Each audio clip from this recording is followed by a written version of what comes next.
Hey guys, Thomas Goldkamp here with 24/7 Sports and Swamp247.com, bringing you another 10-minute takeaway after the first 3 days of spring football practice for the Florida Gators. We've got a number of topics to get to, but we did have the chance to speak to 3 different players tonight, so we have kind of a feel at this point for how things are developing early in spring.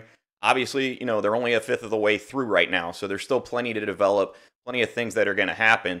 But we've had a chance to watch some Instagram live clips from practice. Now, again, I don't want to put too much emphasis on what we've seen on those because it is hard to take away too much.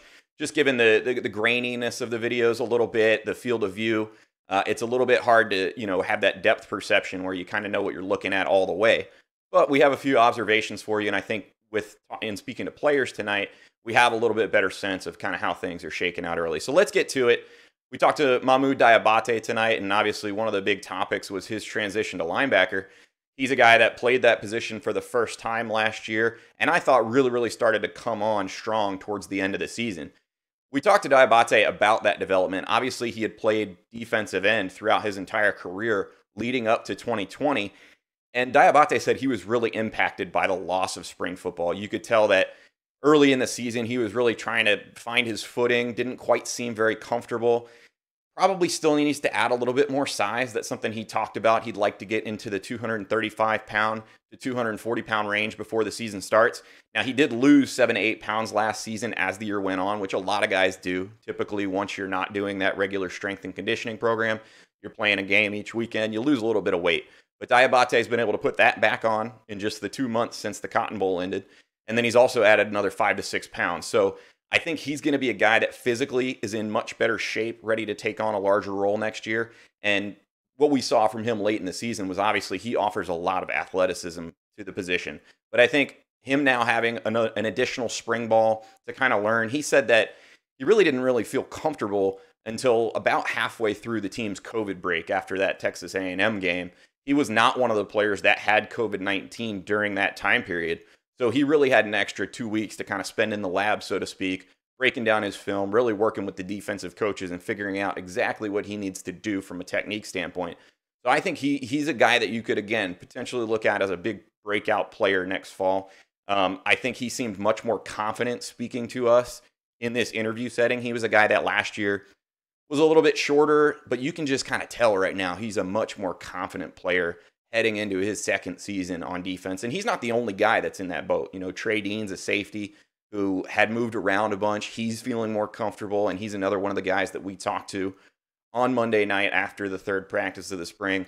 But going back to the defense, I think, obviously, the Gators have plenty of issues to sort out. There's no question about it. It was a historically bad year in 2020. And one of those issues, I think, is simply being on the right page as a defense. And Diabate pointed out that from his standpoint, the linebackers were at fault in some ways for a lot of the breakdowns by being just a little bit too far through a gap or aligned a little bit differently. He thinks they're going to be a lot better at that this year. He called all of the defensive issues incredibly fixable. So obviously, Florida's working on those things. They feel good about making some progress. Let's talk about the first day in pads. The Instagram Live, give Florida a lot of credit. After the first 2 practices where the Instagram Lives, we didn't really see anything. You didn't see any 7-on-7. The Gators really opened it up a lot more today. They started off the practice with a one-on-one blocking drill. So you can really see now that the guys are in full pads, you can see which guys are winning physically. And I thought, again, don't want to take too much away from these clips because they're limited glimpses into spring practice. Not as good as if, the media was out there and able to kind of fully report with their own eyes, their own view of how things played out. But I thought one area that stuck out, I thought the defensive linemen in that blocking drill were ahead of the offensive line right now. You saw a lot of defensive linemen, even a freshman like Desmond Watson, who's listed at 432 pounds, really kind of push William Harrod back, it just seemed like the defensive line was generating a lot more push. So that's something to keep an eye on going forward. One thing to note, because Florida is starting spring football earlier this year, not a lot of the strength and conditioning has happened yet. The bulk of that summer program is still going to happen. So it's way too early to start panicking about one side of the line kind of winning these matchups in the trenches or anything like that. There's going to be a lot of development still to come. Another big thing I thought we could take away, given that we talked to Dameon Pierce tonight, was the run game. Obviously, we've talked about it a lot in the past on the channel. Florida's going to shift to a more run-heavy approach. You've got a running quarterback in Emory Jones, same with Anthony Richardson, who are really dynamic athletes. And so we're expecting the Gators to run a lot more zone read. Dameon Pierce kind of laid it out for us. They're really deep in the backfield, and they feel really good about the guys that they've got back there. What I loved from talking to Dameon Pierce on Monday night was his leadership in that group. He was very adamant about kind of the team concept that, even though they've got 5 guys and touches might be hard to come by, he doesn't care as long as they put themselves in a position to win. He had a lot of confidence in Greg Knox to be able to train the backs up from a technique standpoint, get them able to do what they need to do. And those 2 things are secure the football and protect the passer. Those are the top 2 priorities for Greg Knox. If you can't do that, you won't be on the field. And Dameon Pierce, I think, has really taken a leadership role with some of these younger backs. Guys that maybe have a little bit more top-end speed than he has in DeMarcus Bowman and Lorenzo Lingard. Those are 2 guys that I think have really stood out early this spring from talking to sources with their top-end speed. And they're going to bring some explosion, some home run hitting ability to that Florida backfield. But Dameon Pierce had a great comment. I loved to hear this comment from Dameon Pierce. He said, hey, if DeMarcus Bowman isn't set and ready to play, that's on me because I'm the veteran leader in this group. And my job, as much as taking care of my own business, is to bring those younger guys along. So you really get a sense for kind of the standard that Dan Mullen has instilled within the program, making sure that there's accountability, not just forced by the coaches, but also you have your own players holding guys accountable and training other guys, showing them the ropes. Hey, you can get a little better here. You can get a little bit better there. I think that's really telling of just kind of a good team chemistry, and you'll like to see that foundation. Now, having said that, you have to see how it plays out on the field. Florida does have 5 running backs. There's going to be, some guys that are upset probably at some point with the lack of touches they're getting. But I thought Dameon Pierce also did a really good job breaking down the differences in each of the running backs. He said he's the power guy. He's the north-south runner. Some of the other guys, he talked about Malik Davis being the pass-catching guy. They think they can really expand his role as a pass catcher because obviously that's something that he excels at. And then Naquan Wright is a guy that I think we saw this last year. Dameon Pierce said he's a Swiss Army knife. He can kind of do it all. He can also, get involved in the passing game like Davis can, but he's got really good vision between the tackles, and Swiss Army knife kind of describes him perfectly to me. And then again, going back to Lingard and Bowman, those are the guys obviously with the home run hitting ability.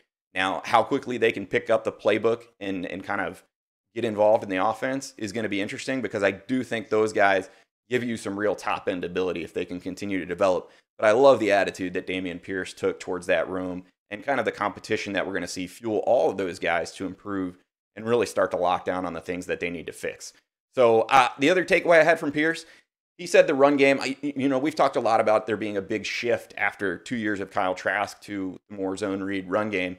Pierce, for his part's a guy that's been around going into his 4th year now. He said it's going to be a lot like 2018, when they had Felipe Franks who could do a little bit of both. Now, I think personally, Emory Jones and Anthony Richardson are much more dynamic runners than Felipe Franks, although Franks could certainly take off when you gave him lanes. I think you're going to see a little bit more of a quick twitch element to this style of running. But I think the point that Pierce made was they're not really throwing everything out. I mean, this is stuff that he's done before. A lot of the other guys that have been around for 3-4 years have had a chance to see. I mean, they ran it in 2018. There's going to be a lot of similarities to that. So that was one of my other big takeaways. Finally, kind of wrapping things up and talking to Trey Dean.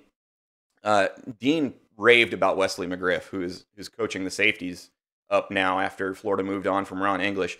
He really credited him for being a very strong, high football IQ guy and a technician with the safeties. And I think one thing that we've seen early on, both in the Instagram clips, some of the videos that we've seen, and just speaking to sources, Florida's going to play a lot more man coverage. And that's something that's going to make a lot of fans very happy because, man, fans got really irritated last year when Florida would give 15-yard cushions on 3rd and 12. I mean, it just didn't seem smart last year. And I think Florida's going to try to get away from that a little bit more and play a little bit more physical at the line. And, Trey Dean said it perfectly. You can't win your one-on-one matchups. What good are you? So Florida has really been focusing on that. Final thing, wrapping up this 10-minute takeaway here, the player that Trey Dean was most impressed by early on in terms of the early enrollees, 5-star cornerback Jason Marshall. He said he's come in, been absolutely dedicated in the weight room, has been dedicated to the film sessions, really putting himself in position to contribute both on and off the field early on in his career. So that's a guy that I think every Florida fan has circled on the roster as a potential breakout player. Well, Trey Dean said He's looking pretty good so far. So that'll do it for this episode of the 10-Minute Takeaway, guys. If you liked the video, be sure to hit that like button and make sure you're subscribed to the channel. We'll be back on Wednesday with a new edition of the Swamp 24/7 podcast. Hope you guys enjoyed.